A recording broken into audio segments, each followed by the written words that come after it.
Hey, what's up? Can the Elektron Digitakt make lo-fi music? Well, the obvious answer is yes, it's a sampler, and whatever you sample, you can make music out of. So if your samples are lo-fi, your music's going to be lo-fi.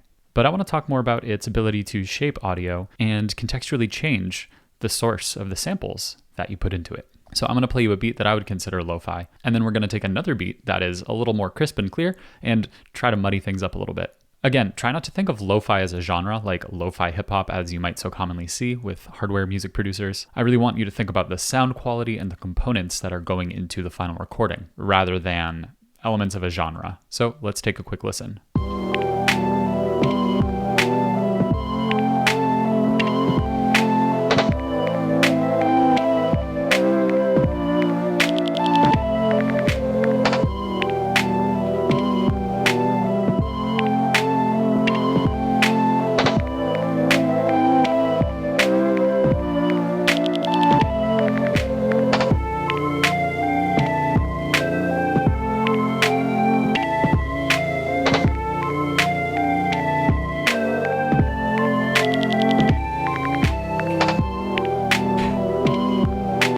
So I think there are a few things that make this lo-fi. We have sort of these hazy samples, right? They're fuzzy, they're round, they're warm, even this melodic lead. It's not sharp or piercing, it's very soft.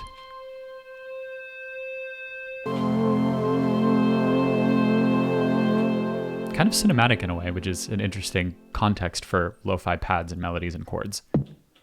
Then we have these percussive sounds,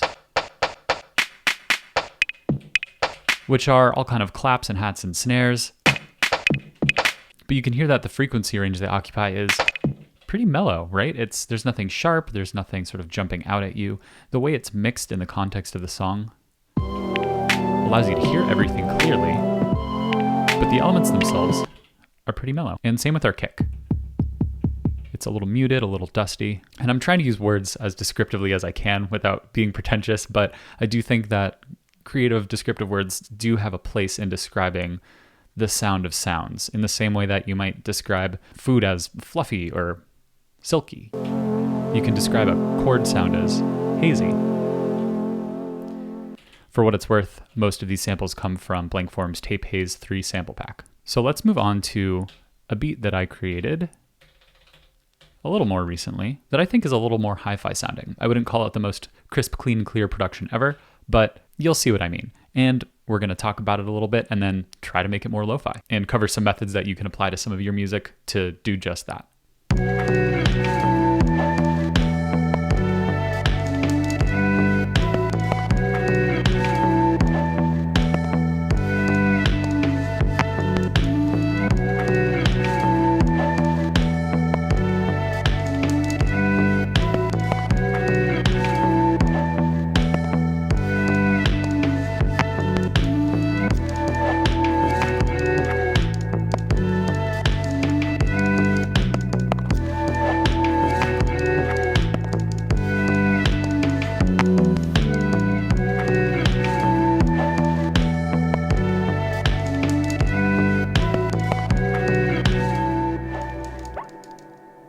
Okay, so you can hear that these sounds are a lot more clear.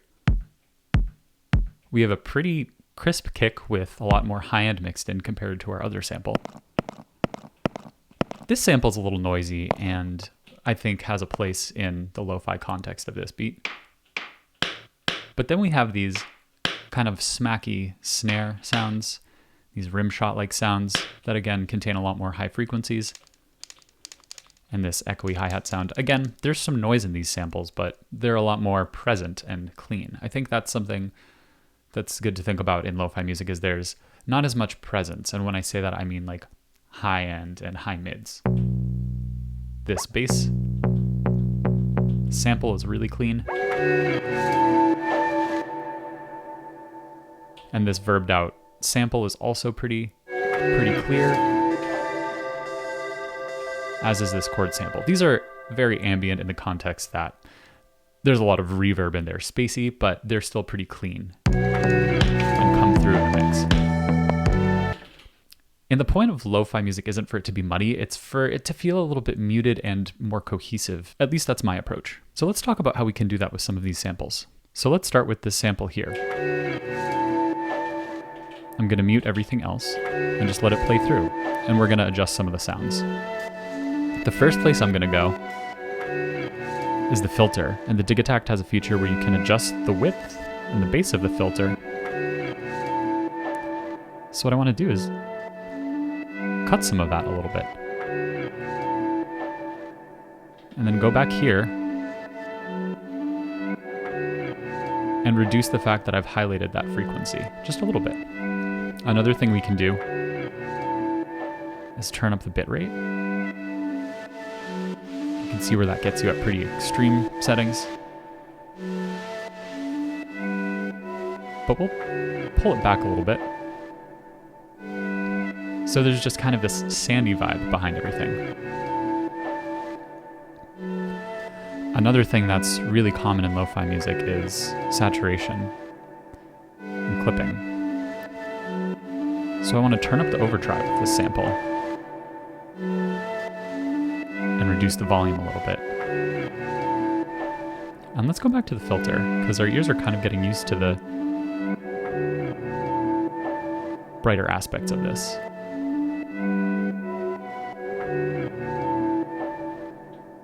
Another thing I want to do is cut off some of the high frequencies of the reverb.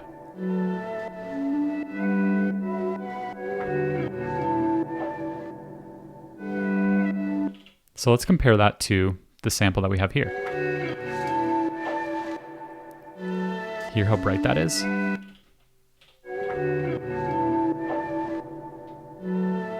It's much darker. And it's about making all these little changes across each of your samples, each of your tracks, to kind of get them to meld together a little better and affect the final product. Another thing I want to bring your attention to is the LFO page.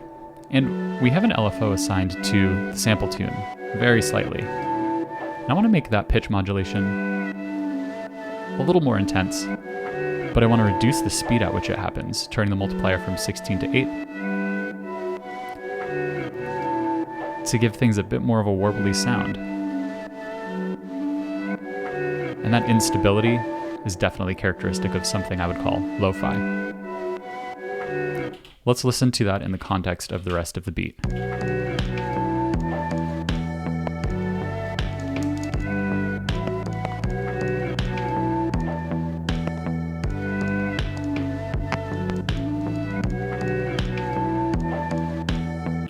Okay. So let's take a look at this sample, this little chord stab. It's like a pad, but it's a stab. And let's do some of the same things really quickly. So I'm not even gonna listen super closely right now. I'm just gonna kind of adjust these settings. Our reverb settings are carried over. There's no filter on this one at all. So let's turn on the filter and maybe put a bit of a resonant low pass filter on it. There we go. Let's take a listen to these two.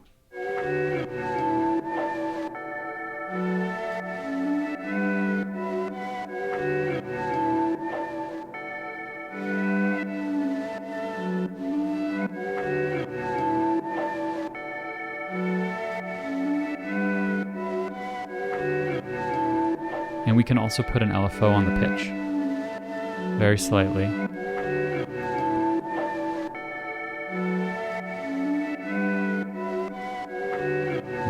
Extreme.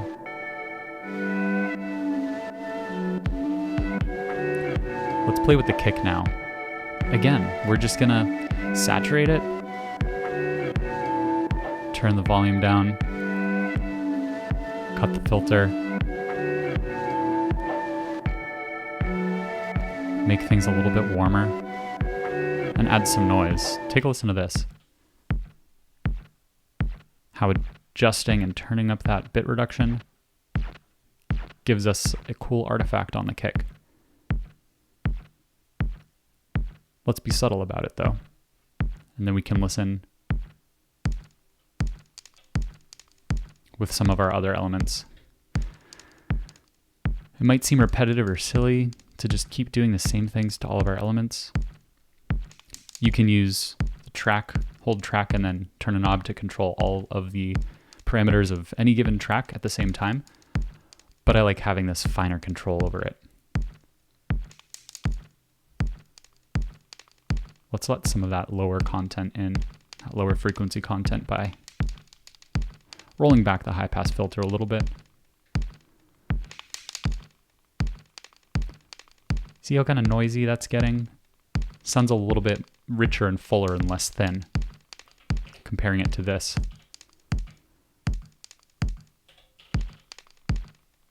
There, I think that makes quite a nice difference. Let's keep going with the percussion.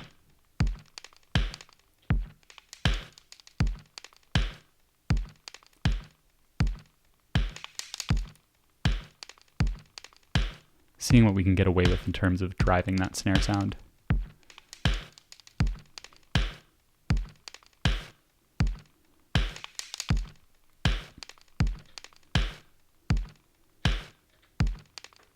Let's take a different approach and use this EQ and highlight some of the lower frequencies.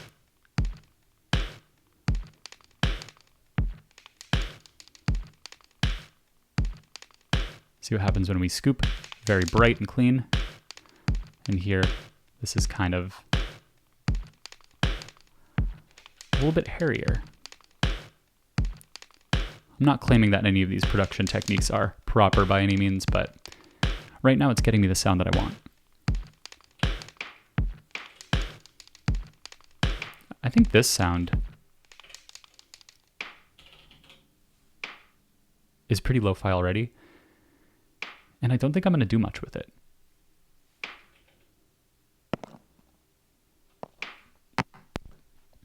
Same with this.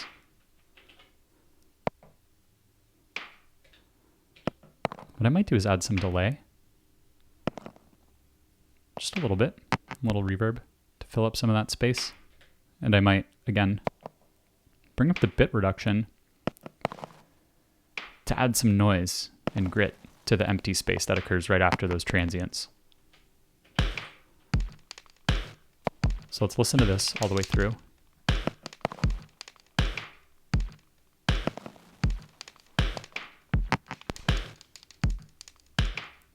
And then this is the original beat.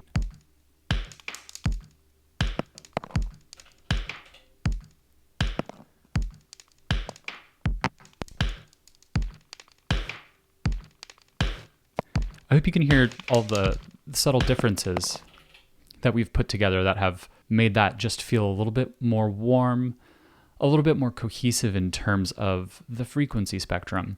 Not saying that it's a tighter mix, but it sounds like all the sounds are just hugging each other a little bit closer. Let's listen with everything. I'm going to play this pattern through once, go back to our original. But first I have to play around with the bass sample. Almost forgot about that. Again, noise and distortion. It's already pretty overdriven. Let's get that bass tone sounding a little rounder, kind of like a Rickenbacker. Yeah, I really like that. And let in some more low end. Just turn it up a little bit more too. Never underestimate the power of the levels of your mix in determining which frequencies are more present and forward for the listener and how that might affect their experience. Okay, now let's go back and listen, comparing the original to the new.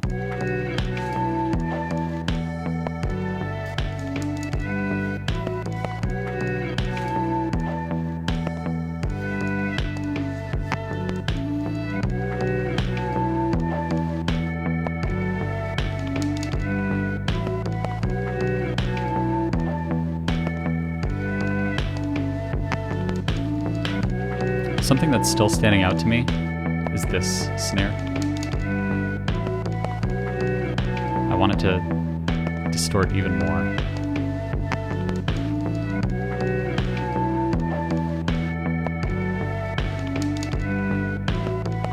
So this is still really crisp, right? I think it sounds good and clear and clean.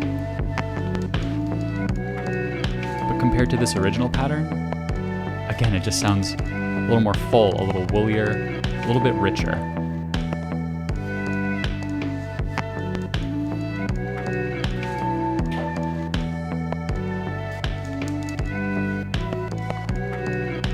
If this is the 2% milk of the song, then here's our whole milk version.